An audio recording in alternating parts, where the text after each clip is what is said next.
Assalamualaikum warahmatullahi wabarakatuh. Pada video kali ini kita akan membahas materi termokimia. Termokimia itu menyatakan perpindahan energi yang melibatkan sistem dan lingkungan. Sistem sendiri itu terdiri dari sistem terbuka, sistem tertutup, dan sistem terisolasi. Perpindahan energi ini dalam bentuk kerja dan kalor, yang mana kalor ini dapat diukur menggunakan kalorimeter. Kalorimeter ini menunjukkan perubahan entalpi dan perubahan energi dalam. Nah, untuk perubahan entalpi dapat dihitung dengan hukum Hess, entalpi pembentukan standar, dan energi disosiasi ikatan. Oleh karena itu, kita akan bahas satu persatu.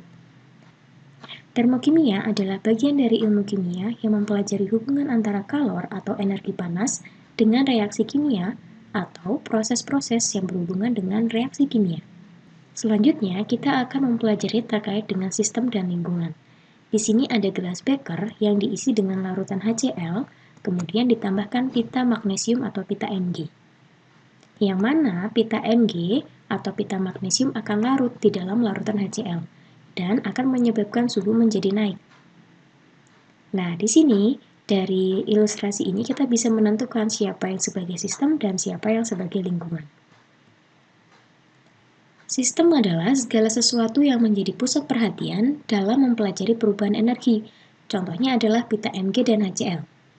Kenapa pita Mg dan HCl? Karena pita Mg dan HCl ini yang kita amati yang menjadi pusat perhatian kita, sehingga dia termasuk sistem. Nah, sedangkan untuk yang lingkungan adalah hal-hal di luar sistem yang dapat membatasi sistem dan dapat mempengaruhi sistem. Contohnya adalah gelas beker dan udara. Nah, gelas beker dan udara ini ada di luar sistem. Sistem itu tadi yang kita amati yang menjadi perhatian. Nah, kalau lingkungan itu di luar sistem, yaitu gelas beker dan udara. Kemudian, sistem ini dibagi menjadi 3. Tadi saya sudah menyampaikan ada sistem terbuka, tertutup, dan terisolasi. Nah, coba kalian bayangkan dari ketiga botol ini, untuk botol pertama, ini kita isi menggunakan air panas. Jadi botol kaca, kemudian diisi air panas, tapi tidak ditutup. Kemudian yang kedua, botol kaca yang diisi air panas, tapi ditutup. Dan yang ketiga, ini adalah termos yang diisi air panas. Pada botol pertama atau sistem terbuka, ini terjadi pertukaran energi yang berupa energi panas. Sehingga ketika kalian menyentuh bagian luar pada botol kaca akan terasa panas.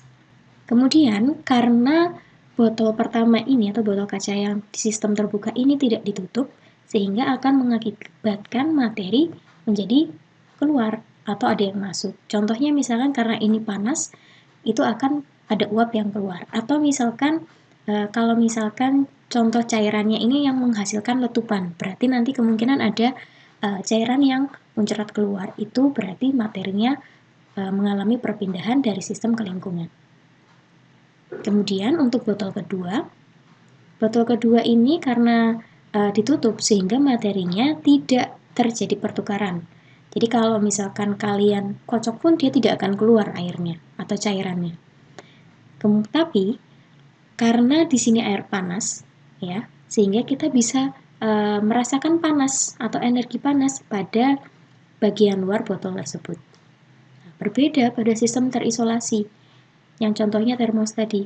Kalau kalian masukkan air panas ke dalam termos, bagian luar termos pasti tidak akan terasa panas, ya. Begitu juga dengan kalau kalian tutup, tidak akan keluar materinya, entah uapnya atau letupan-letupan cairannya. Misalkan cairannya bukan cairan air ya, air yang dipanaskan. Nah, sehingga kesimpulannya untuk sistem terbuka, energi itu mengalami pertukaran, materi juga mengalami pertukaran dari sistem dan dengan lingkungan. Kemudian untuk yang sistem tertutup, dia mengalami pertukaran energi, tetapi tidak mengalami pertukaran materi. Dan pada sistem terisolasi, keduanya pada pertukaran energi dan materi itu tidak mengalami. Besar perubahan energi dalam suatu sistem merupakan jumlah perpindahan kalor dan kerja, sehingga jika dirumuskan delta U sama dengan Q plus W, yang mana delta U ini adalah perubahan energi dalam, kemudian W adalah kerja, dan Q adalah kalor. Nah, yang menjadi catatan kalian di sini adalah Ketika sistem menyerap kalor, itu Q-nya akan bernilai positif.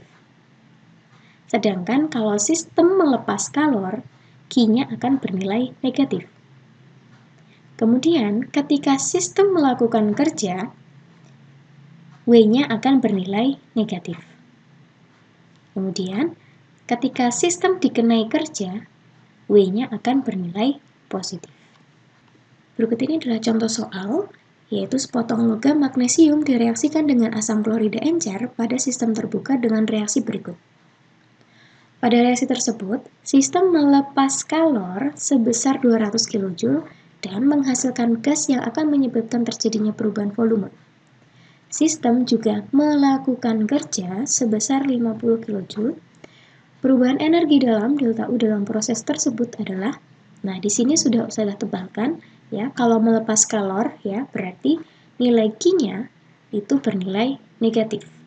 Kemudian kalau melakukan kerja berarti nilai W-nya itu bernilai negatif. Sehingga kalau dirumuskan delta U sama dengan Q plus W, Q-nya bernilai negatif 200 kJ ditambah W-nya negatif 50 kJ. Sehingga hasil dari perubahan energi dalam atau delta U sebesar negatif 250 kJ. Jika kalau reaksi yang berlangsung pada tekanan tetap, maka dapat dirumuskan Qp sama dengan delta H. Qp maksudnya adalah kalau reaksi pada tekanan tetap. Sedangkan delta H ini adalah perubahan entalpi. Yang mana perubahan entalpi adalah kondisi entalpi akhir dikurangi kondisi entalpi awal. Perubahan entalpi yang menyertai suatu reaksi dipengaruhi oleh jumlah zat, keadaan fisik dari zat tersebut, suhu dan tekanan, dapat dinyatakan atau dirumuskan delta H sama dengan Q per N. Jika kalian perhatikan pada ilustrasi di depan atau di layar kalian, di sini ada reaksi eksoterm dan reaksi endoterm. Yang mana di bagian tengah ini adalah sistem, sedangkan di luarannya ini adalah lingkungan. Nah, lalu apa yang dimaksud dengan reaksi eksoterm? Reaksi eksoterm adalah reaksi yang melepaskan kalor dari sistem ke lingkungan. Nah, karena reaksi eksoterm itu melepaskan kalor dari sistem ke lingkungan, sehingga pada entalpi sistem, entalpi yang terdapat di sistem atau entalpi sistem akan mengalami pengurangan, sehingga delta H akan bernilai negatif. Sedangkan untuk reaksi endoterm adalah reaksi yang menyerap kalor dari lingkungan ke sistem, sehingga entalpi pada sistem itu bertambah, atau delta H-nya akan bernilai positif. Nah, jika kalian perhatikan di papan tulis ini ada dua diagram. Yang pertama, diagram dari reaksi eksoterm, yang kedua adalah reaksi endoterm.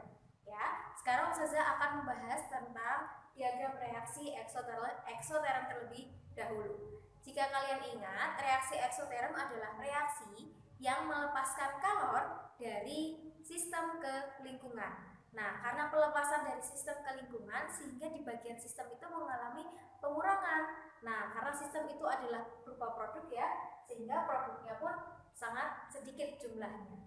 Nah, sehingga entalpi produk itu akan lebih sedikit dibandingkan dengan entalpi reaktannya.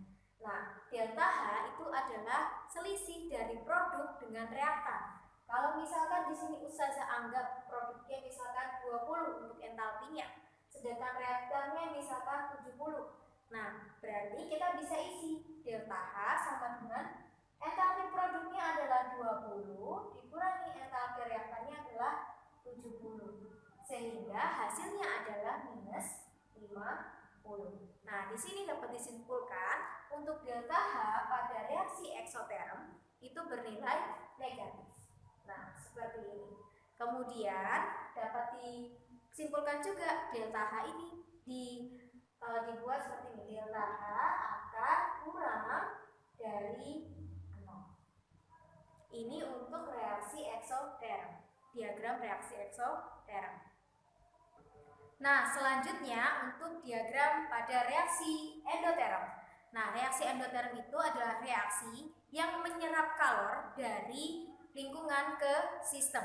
Nah, sehingga sistemnya atau di bagian produk akan semakin bertambah entalpinya. Jadi entalpi produk akan lebih besar dibandingkan entalpi reaktannya, ya. Karena delta H sama dengan selisih dari entalpi produk dengan entalpi reaktan atau HP dikurangi HR, ya. Misalkan di sini Ustazah beri contoh entalpi produknya adalah 70, sedangkan entalpi reaktannya adalah 20. Nah, bisa kita dapatkan di sini. Entalpi produk adalah 70 dikurangi entalpi reaktannya sebesar, ini kurangi ya, 20. Hasilnya adalah 50. Nah, sehingga dapat disimpulkan delta H itu bernilai positif, ya, sama dengan delta H sama dengan positif, atau delta H itu lebih besar daripada 0. Nah, jika disimpulkan untuk keduanya, untuk reaksi eksoterm, delta H-nya akan bernilai negatif dan delta H akan kurang dari 0. Nah, kalau kalian perhatikan diagramnya, reaktan ada di bagian atas, sedangkan yang produk akan ada di bagian bawah, dan tanda panahnya akan menuju ke bawah. Ini adalah reaksi eksoterm.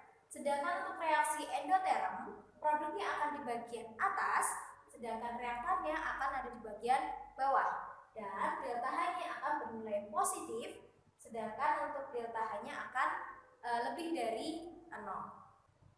Nah, sekarang saya akan membahas gabungan antara persamaan termokimia dengan diagram energi.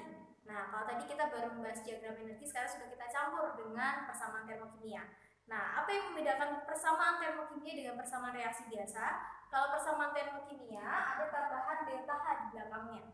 Jadi kalau tidak ada delta H-nya atau hanya ini saja, ini adalah persamaan reaksi. Nah, karena kita mempelajari termokimia, jadi kita harus menggunakan persamaan termokimia, bukan persamaan reaksi saja, yaitu ditambah dengan informasi delta H atau penurunan entalpinya. Nah, di sini karena delta H-nya berupa negatif atau bernilai negatif, berarti kita tahu ini termasuk reaksi eksoterm. Nah, kalau reaksi eksoterm berarti yang bagian atas adalah reaktan, sedangkan bagian bawah adalah produk. Nah, lalu bagaimana dengan persamaan reaksi atau persamaan termokimia ini? Nah, kita bisa tahu di bagian depan tanda panah itu adalah reaktannya, ya. Sedangkan yang di bagian belakang tanda panah ini adalah produknya. Nah, kalau seperti ini kita bisa langsung tuliskan kalau reaktan berarti ada di bagian atasnya, ya. Berarti kita tuliskan saja 2H2 ditambah O2. Nah, ini adalah reaktannya di bagian atas. Sedangkan yang 2H2O ini adalah produknya, 2H2O. Nah, jadi untuk diagram energinya seperti ini. Bagian atas adalah reaktan, kemudian yang bawah adalah produk. Ya, jadi jangan lupa kalau delta H-nya bernilai negatif, reaktannya harus selalu di atas, sedangkan produknya harus selalu di bawah. Nah, lalu bagaimana dengan diagram di samping kiri yang Ustazah ini? Ya, di sini delta H-nya bernilai positif atau plus 44 kilojoule. Kalau plus atau bernilai positif berarti dia termasuk reaksi endoterm. Nah, kalau reaksi endoterm yang di bagian atas itu adalah produknya, sedangkan yang di bagian bawah adalah reaktannya. Sekarang kita pecah di depan, ya, di sebelah kiri tanda panah maksudnya, di bagian sebelah kiri tanda panah ini adalah reaktan. Sedangkan di sebelah kanan tanda panah ini adalah produk. Nah, di sini fasenya berbeda ya. Di sini liquid, di sini gas. Berarti di sini adalah pembentukan uap air. Nah, di sini berupa cair menjadi gas, bukan uap ya menjadi menguap. Nah, reaktannya ada di bagian bawah, sedangkan produknya ada di bagian atas. Kita tuliskan saja produknya terlebih dahulu. H2O. Sedangkan untuk reaktannya diletakkan di bawahnya. dengan delta H bernilai positif 44 kilojoule. Jadi bedanya seperti itu ya. Kalau untuk diagram energi eksoterm yang produknya ada di bagian bawah, sedangkan untuk yang endoterm produknya ada di bagian atas. Delta H-nya pun berbeda. Kalau eksoterm delta H-nya bernilai negatif, kalau endoterm delta H-nya bernilai positif. Nah, di sini Ustazah memiliki contoh soal yang berupa reaksi karbon dan gas hidrogen membentuk 1 mol gas etuna pada temperatur 25 derajat Celcius dan tekanan 1 atmosfer membutuhkan kalor 226,8 kJ. Tentukan persamaan termokimia dan diagram energinya.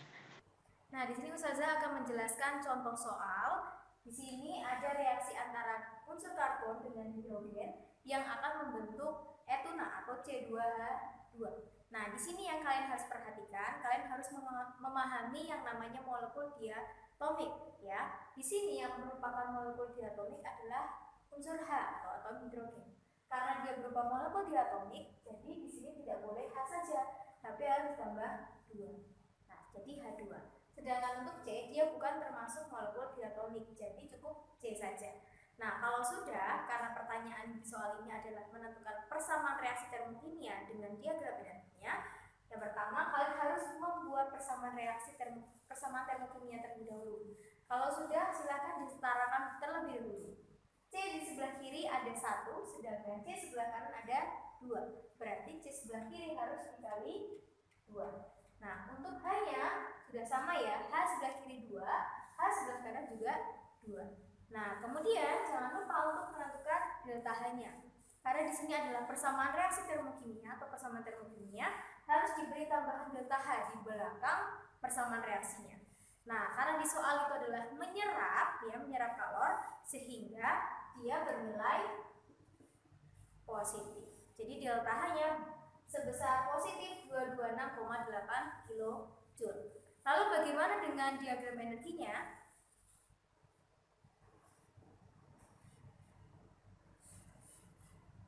Nah, untuk diagram energinya silahkan dibuat diagram terlebih dahulu. Nah, karena di sini delta H-nya bernilai positif, berarti ini termasuk reaksi endoterm. Yang mana untuk reaksi endoterm produknya berada di bagian atas. Nah, kalau di sini ini adalah reaktannya, sedangkan yang C2H2 adalah produknya. Berarti produk ada di sebelah atas ya.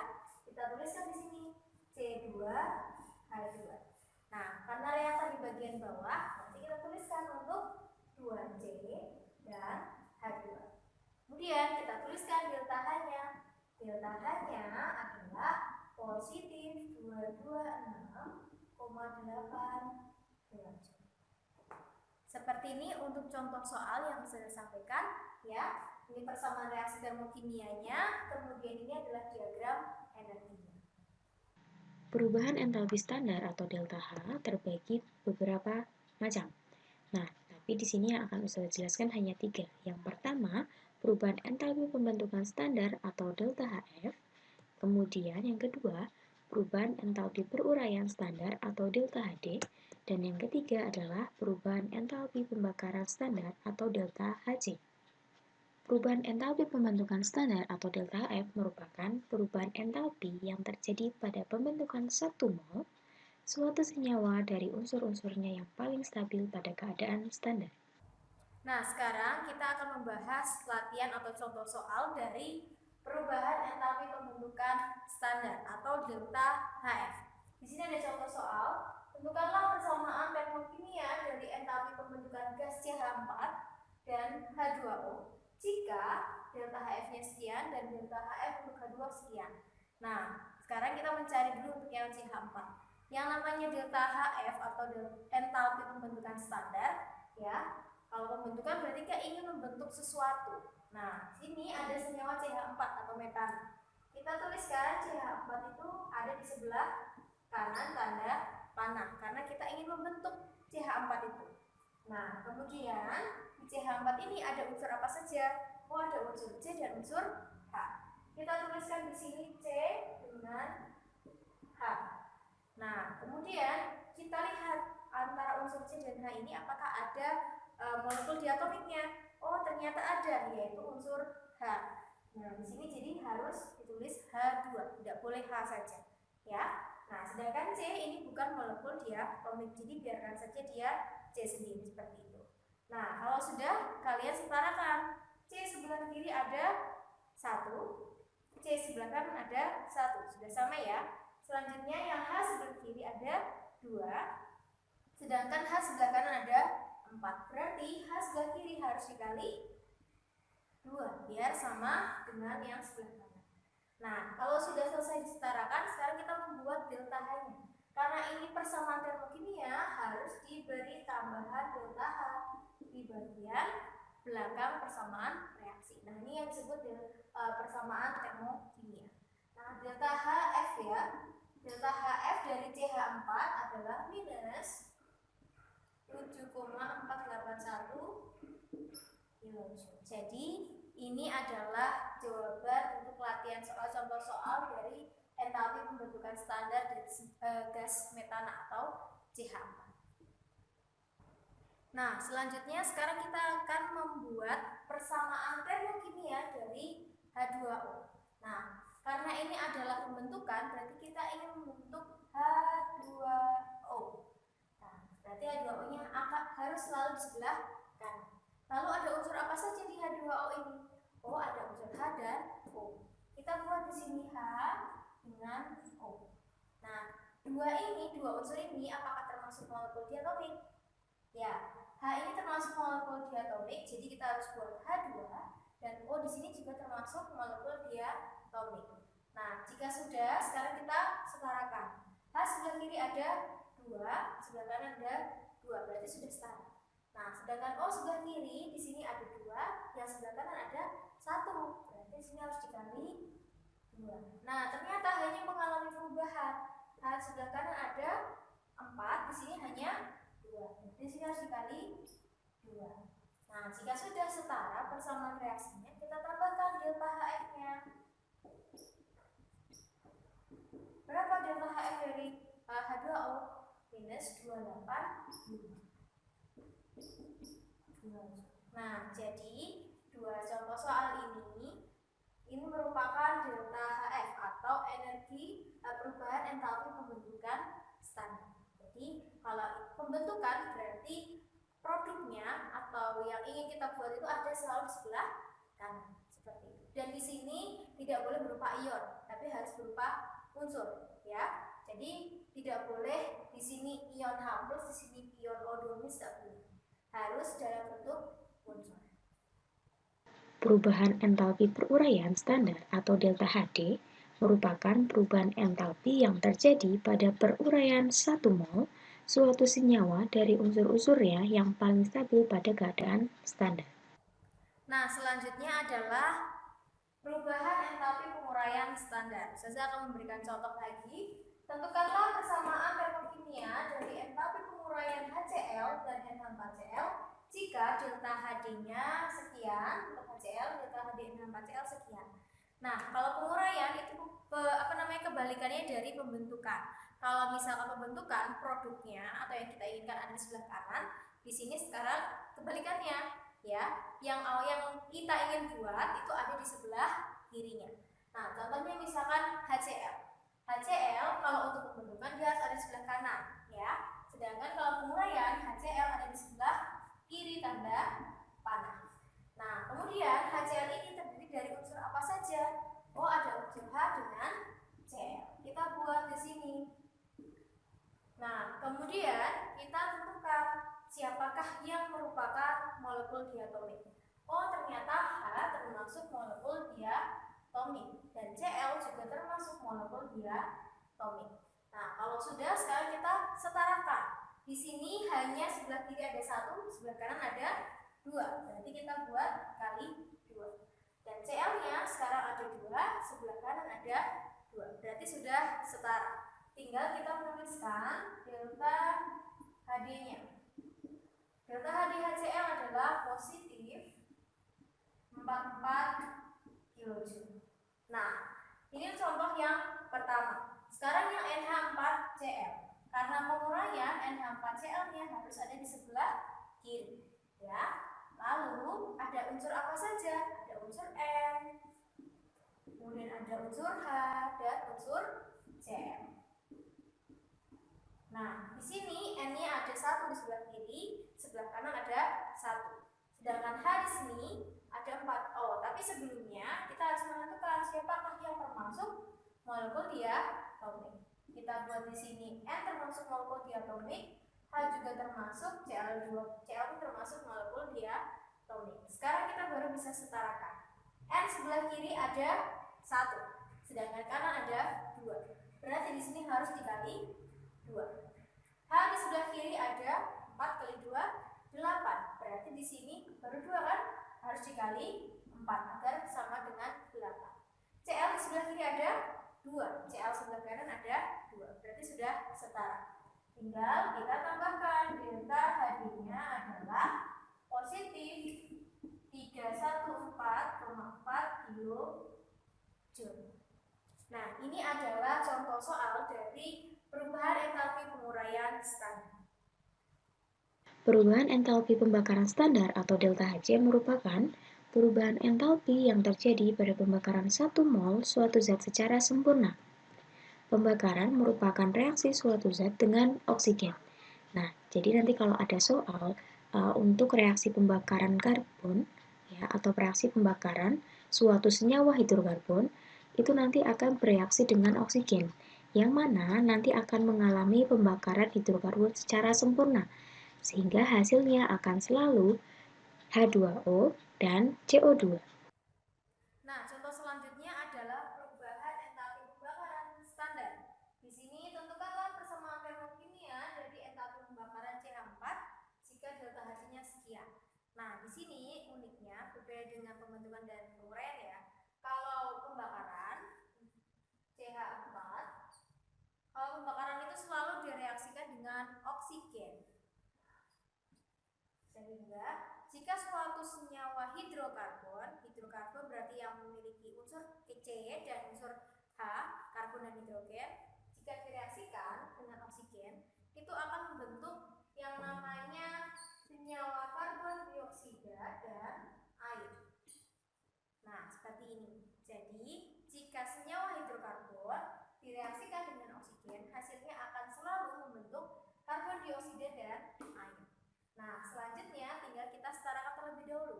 C sebelah kiri ada 1, C sebelah kanan ada 1, H sebelah kiri ada 4, H sebelah kanan ada 2. Buktinya sekali 2. O sebelah kiri ada 2, O sebelah kanan ada 2 ditambah 2, 4. Nah, berarti sinyal sekali 2. Sekarang tinggal kita tuliskan delta Hc-nya sebesar minus 76 kilojoule. Nah, ini adalah contoh dari